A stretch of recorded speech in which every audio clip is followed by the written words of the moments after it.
Olá, tudo bem?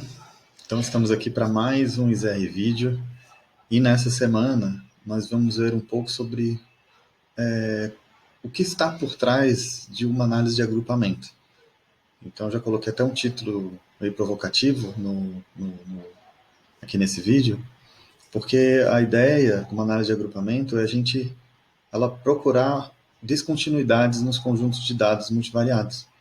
Então se você tem um conjunto de dados e você quer, dentro daquelas observações que você fez, você quer encontrar descontinuidades, né, grupos, formação de grupos, você tem que ter apurado descritores ou variáveis que, de alguma forma, identifiquem ao máximo, né, evidenciem ao máximo essas descontinuidades. Claro que se elas ocorrerem, né, pode ter grupos de dados que não tenham muitas descontinuidades. E aí, quanto mais descontinuidade tiver, mais a análise de agrupamento vai conseguir identificar isso através dos métodos que ela usa lá para montar esses grupos, né? Para você poder identificar esses grupos no seus conjuntos, nesse seu conjunto de dados. Então, vai ver, o vídeo hoje é um pouquinho diferente, a gente não entra no R, a gente fica, na verdade é um exercício aí, com, bem lúdico no início, até, você vai ver, que para a gente retratar um pouco isso. Então aproveita o vídeo aí. Então, uma coisa que nós sempre fazemos, eu acho que nós, desde que somos bebês, nós somos ensinados a classificar, né? Então a gente está sempre tentando classificar tudo. Quando a gente começa a engatinhar, né? A primeira coisa que a gente aprende é o que pode botar a mão e o que não pode botar a mão. Então já está classificando, já estão ensinando a gente a classificar que em determinadas coisas pode e outras coisas não pode. Então, pensando nisso, imagine pegar essas figurinhas aqui bem ilustrativas, né? Imagina que são objetos, né?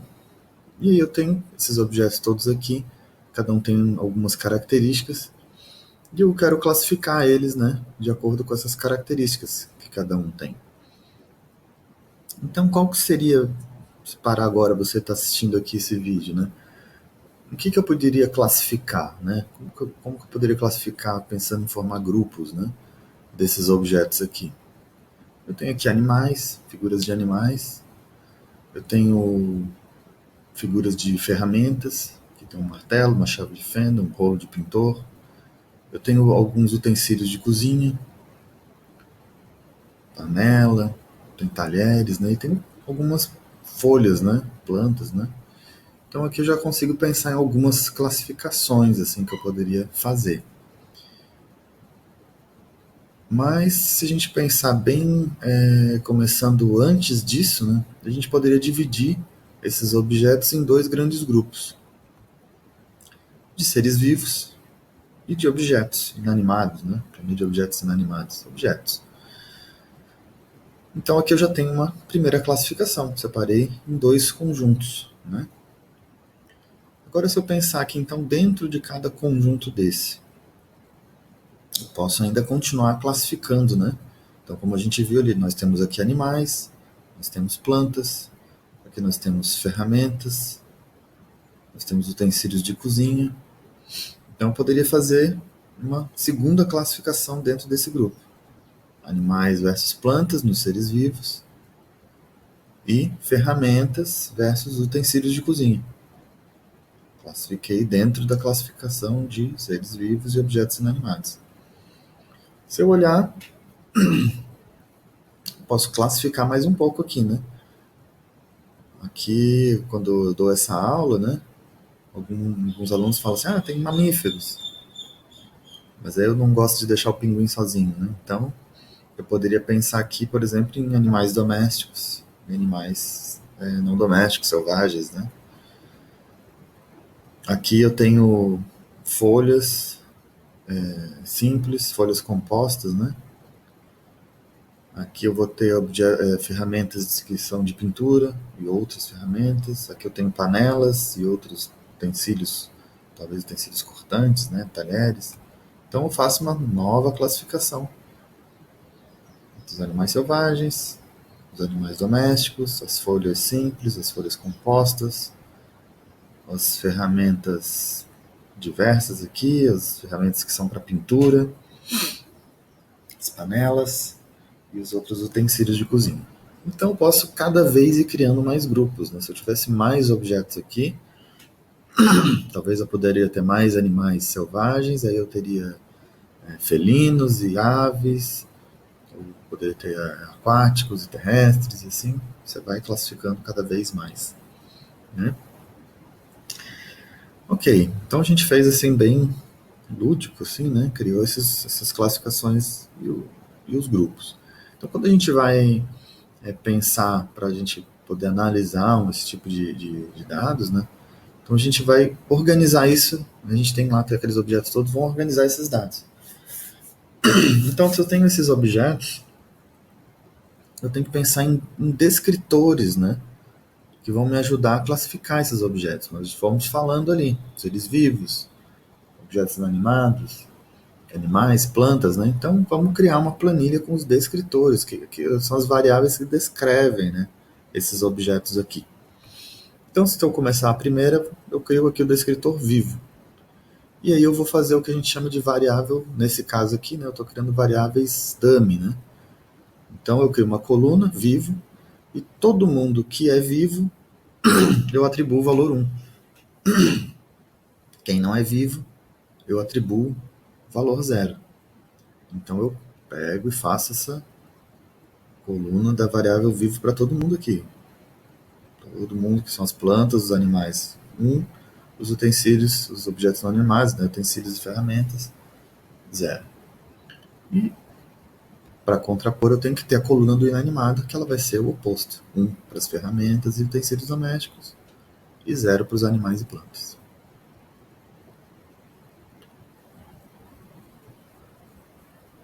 E aí eu vou continuando. Agora eu abro a coluna dos animais.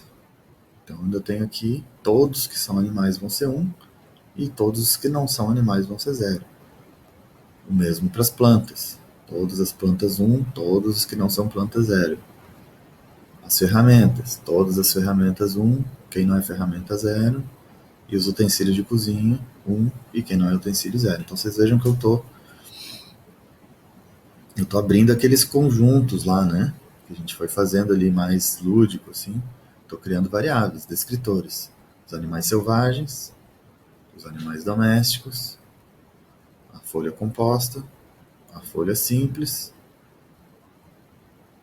Chamei de objetos de manutenção, que seria aqui o martelo e a chave de fenda.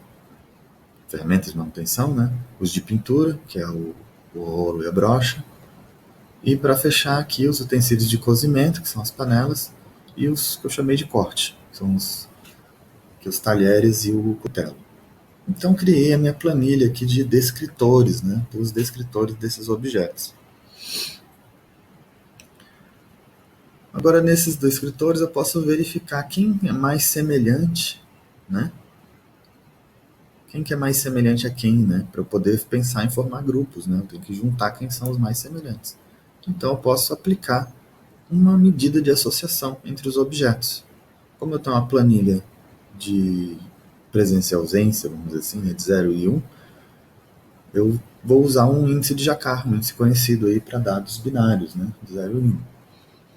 Então, fazendo esse cálculo do Jacquard, né, eu vou ter uma planilha de objetos contra objetos. Então, eu estou vendo a associação entre eles. Então, por exemplo, os talheres, com todos, né, o talher está aqui também, mas com todos os outros. Ele é mais semelhante a quem? Mais semelhante ao cutelo, depois a panela, depois as ferramentas, depois as plantas, depois os animais. Então vamos ver. Então eu fiz essa conta, joguei lá no R e fiz essa planilha. Joguei aquela planilha binária lá e apliquei um Jacquard e ele me retorna essa matriz aqui. Essa é uma matriz de similaridade, ela está completa. Então tem uma coisa interessante aqui, ó, que é essa diagonal principal aqui. Né? A diagonal principal, na verdade, essa aqui é uma matriz de dissimilaridade. Né? Então a diagonal principal ela é zero para todo mundo porque é onde mostra que ó, o uso o garfo e faca. Com garfo e faca ele é totalmente dissimilar, é zero. Né? Garfo e faca com a folha, ela é totalmente. Aqui ela não é dissimilar, é zero, né? Desculpa, eu falei invertido. E com a folha é totalmente dissimilar, com o tigre é totalmente similar, é um máximo de dissimilaridade. Só que é uma matriz de dissimilaridade. Então o zero é mais similar e um é mais dissimilar, mais diferente. Então montei aqui. Então a gente tem, na verdade, aqui nesse tipo de matriz, né, ela está invertida aqui, né? Então lá você rebate aqui, são os mesmos valores. Então a gente trabalha com a matriz que a gente chama triangular, uma das partes. Só é que importa aqui pra gente. Né? A outra parte seria igual. Então aqui eu tenho a matriz pelo Jacquard, de dissimilaridade de Jacquard, não similaridade. Eu tenho aqui os valores correspondentes para cada objeto em relação ao seu outro objeto aqui, seu grau de similaridade ou dissimilaridade, com base lá naquela matriz de 1 e 0 lá que a gente montou dos descritores.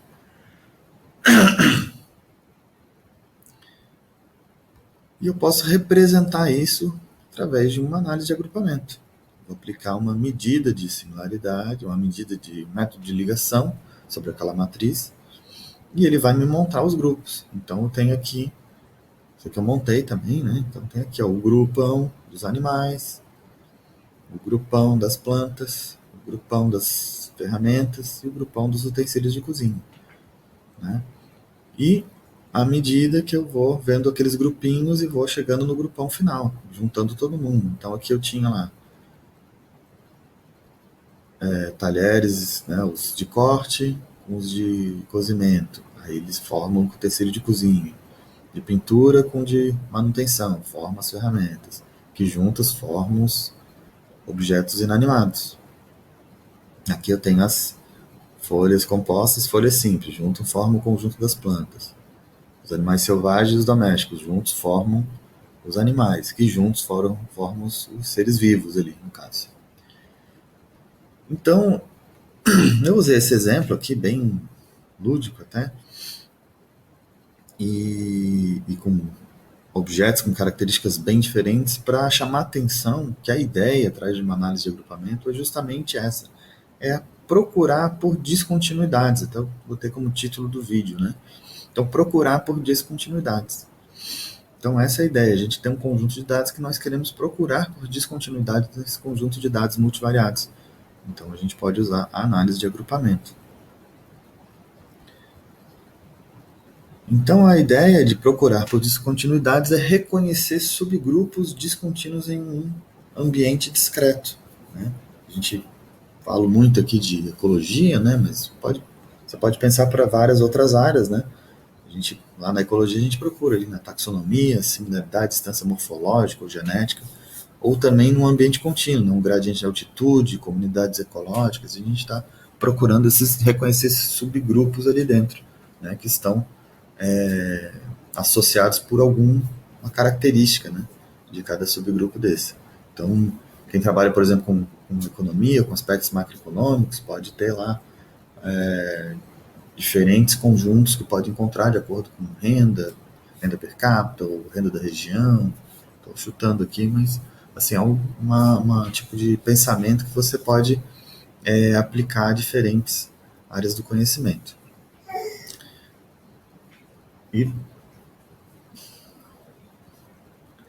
E também você pode basear em tipologias, né? O que é essa tipologia?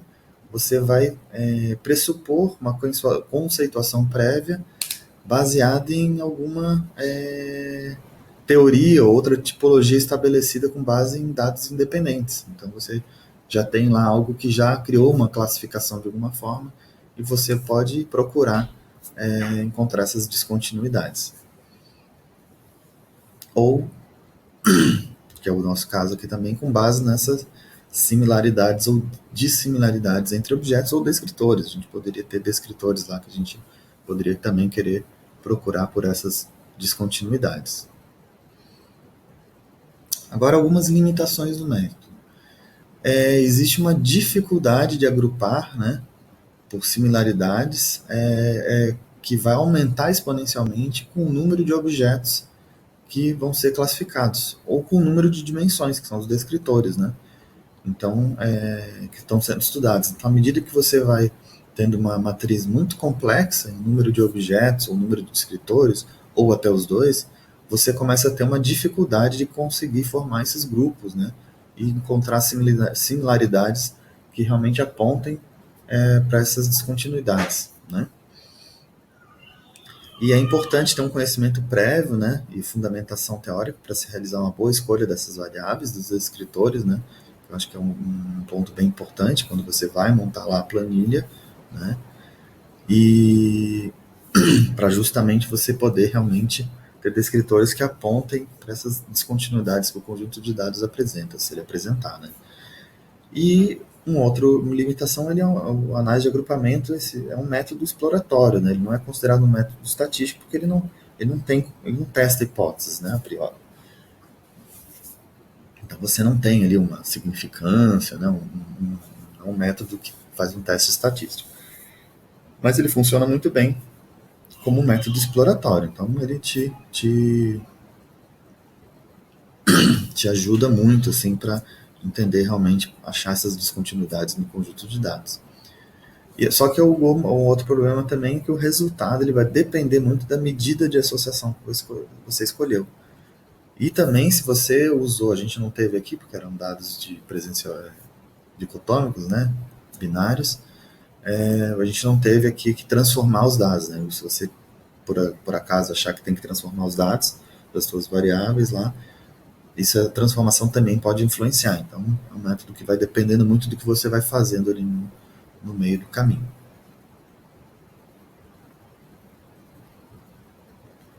Mas por que realizar então uma análise de agrupamento, né? Já que tem tantas limitações, ou pelo menos eu falei algumas ali?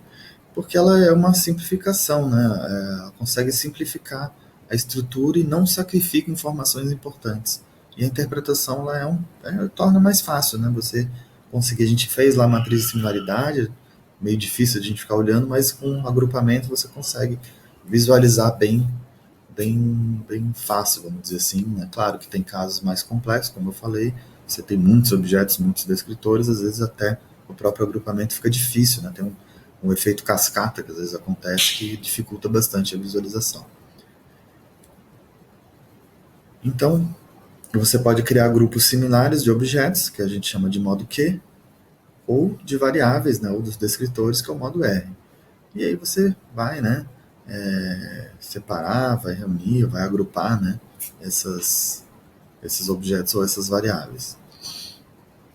Agora, se no seu conjunto de dados não existir descontinuidades, você vai ter muita dificuldade de encontrar grupos, que é o que acontece muito daí, você vai tendo lá muito esse efeito cascata que eu falei, que é quando você vai tendo assim, forma um grupo, depois cada objeto vai se associando a esse grupo, né?